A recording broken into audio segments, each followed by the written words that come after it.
loving it for something that it is.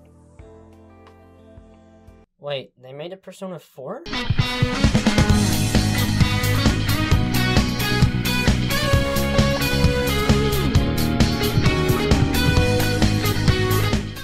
Wow, that was June? Crazy how time flies when you're still stuck at home with nothing better to do because you're literally in the middle of a global pandemic. Yeah, I played Persona 4. Persona 4 released on the 10th of July 2008 for the PS2 and received a definitive edition called Persona 4 Golden, which released for the PS Vita in June of 2012. Persona 4 Golden was made available on Steam this year, and I heard mostly good things about it, and eventually decided to pick it up. It's honestly a wonder why Persona games took so long to come to PC, and it was just funny to watch Atlus realize that releasing your game to more platforms equals more sales. I mean, just who would have thought? And now, after meeting my online class for hours and hours on end, I'm officially on the other side of Persona 4. Let's find out how it was. I'll just start off with the narrative like I did last time.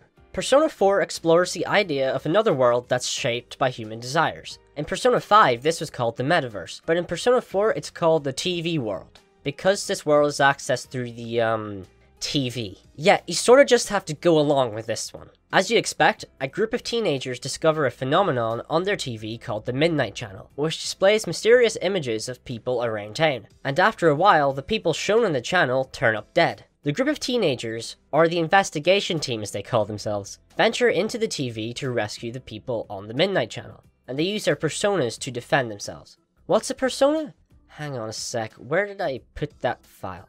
Ah, right, here it is. They fight with personas, which is the manifestation of the user's personality. Believe it or not, this is why the game is called Persona 5. Okay, glad we got that out of the way. Besides from rescuing people, the investigation team are also investigating who's actually pushing people into the TV. If you're looking for a mystery story, this might be a game for you, ignoring the fact that I successfully guessed who it was during my first play session of the game. But chances are, your brain just isn't as big as mine, so you can enjoy the puzzle fully. Besides from who the culprit is, Persona 4 does have many other mysteries to show, like why the TV world even exists. But you're gonna have to play the game to find that one out for yourself. The big issue I had with Persona 5's story was how dodgy the pacing could be at times, especially at the beginning, when it took forever to kick into gear. So I was pleasantly surprised when Persona 4 gets right into the important stuff straight away, and that made me feel really optimistic about the flow of the game.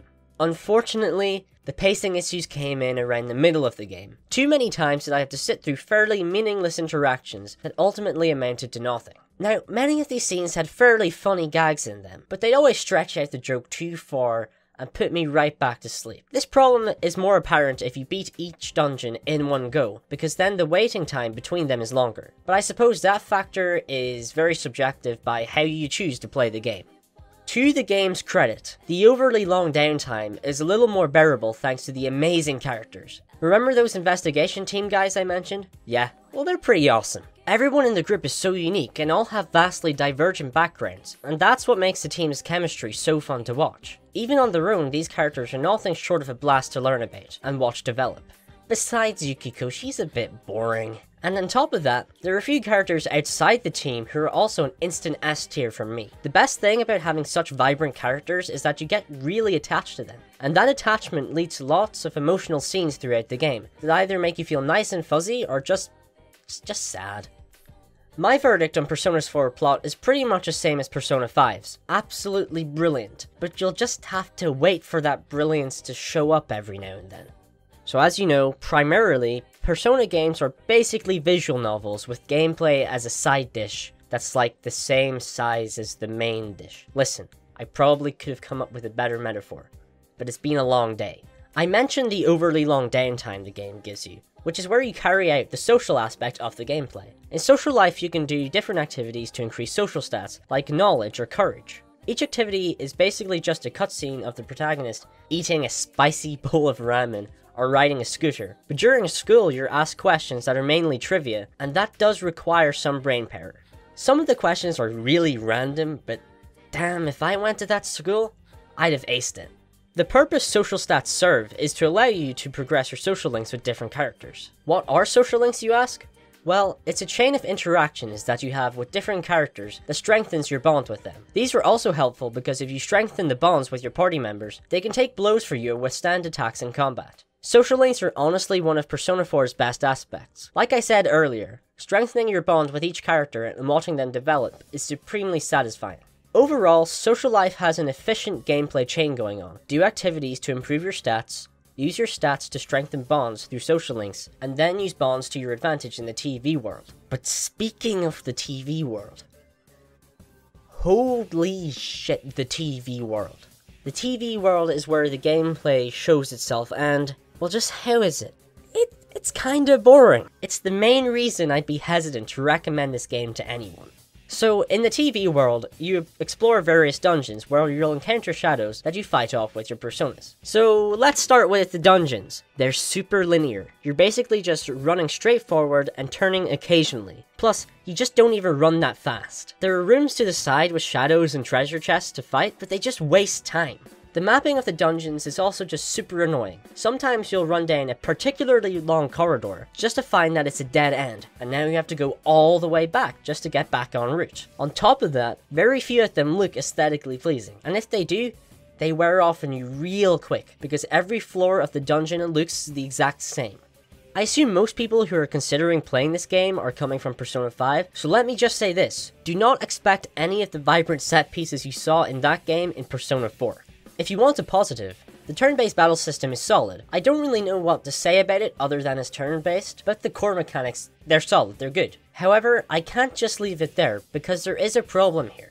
The level scaling. For some reason, Atlus decided to scale this game under the assumption that the player will go out of their way to fight every single shadow in every single dungeon. So this means that if you want to be the correct level for boss battles, you gotta go into every side room and down to every dead end to fight every shadow you see, just so you don't get your ass handed to you by the dungeon boss. This is extremely tedious, and I just decided to tell Atlus where they can stick it, and only fought the shadows on the main path, as a normal person would assume they needed to do, and as a result, boss fights were just unnecessarily difficult. And also when it comes to bosses, again, there's not much to say. They're just like normal battles, but the enemy has more health and does more damage. So I know what this sounds like.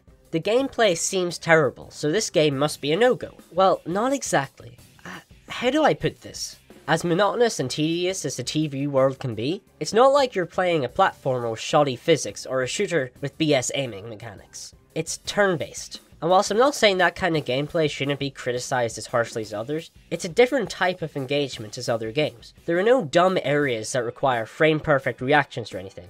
It's just time-consuming. And you can clear each dungeon in one sitting if you set aside enough time for it. So you may find the tedium of the TV world less overwhelming when you play it in one burst rather than dragging it all out. Besides, as bored as you may get, the narrative payoff you get makes it worth it for me. Well, I'll say you'll always be bored.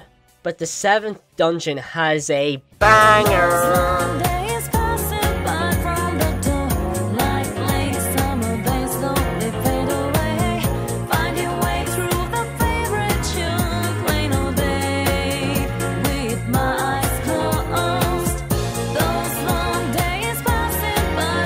Alright then, we'll move on from that now.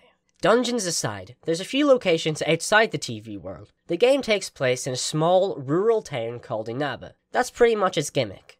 It's small. To be honest, coming from the bustling Tokyo of Persona 5, I expected Inaba to underwhelm me quite a bit. I didn't really expect to have to say much on it, other than it's where you go to shop and hang out with characters. But to my surprise, the town gave me a rather personal feeling of nostalgia. You see, here's a Silas backstory. I used to live in the Shetland Islands, which is right here, in a small rural town called Vaux. And weirdly, Inaba has a really similar layout to Vaux. Walking through the shopping district took me right back to trafficking up Vaux's main road to go to the shops. Both towns have a small but concentrated residential area, where everyone knows each other and knows what's going on. Even just stepping out and running into different characters reminded me of the inevitability of bumping into someone I know. I don't think I can properly portray how Inaba made me feel through this video, and I can't say for sure that you'll feel the same way to the extent I did, but Inaba is just extremely homely. So yeah, surprisingly, I vastly prefer Persona 4's Inaba to Persona 5's Tokyo. Before we wrap up, I also gotta mention the obvious when it comes to Persona. The music slaps as hard as ever. The OST is amazing, amplifying emotions when it needs to, but I'd mostly say it's misleading. Most songs are super upbeat and cheerful, which gives a strange contrast to the dark and twisted murders that are going on in Inaba, and it kinda just gives a creepy vibe at times. It always amazes me how much music can help improve a JRPG. Now I come back around to the question I've been asking myself. Can I really recommend this game to people? Obviously that question depends. If you like JRPGs and could probably put up with the TV world's issues, then go for it. I think the narrative of this game is something anyone who enjoys single-player games should experience. However, a lot of people just don't play JRPGs, and certain gameplay aspects may put people off playing this game. And I would tell those people something like, the payoff in the plot makes working through the dungeons worth it.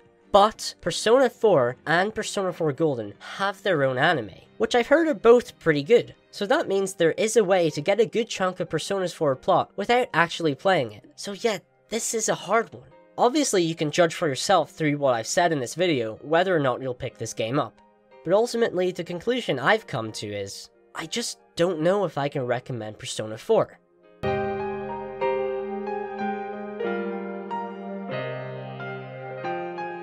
There's a Persona 3?!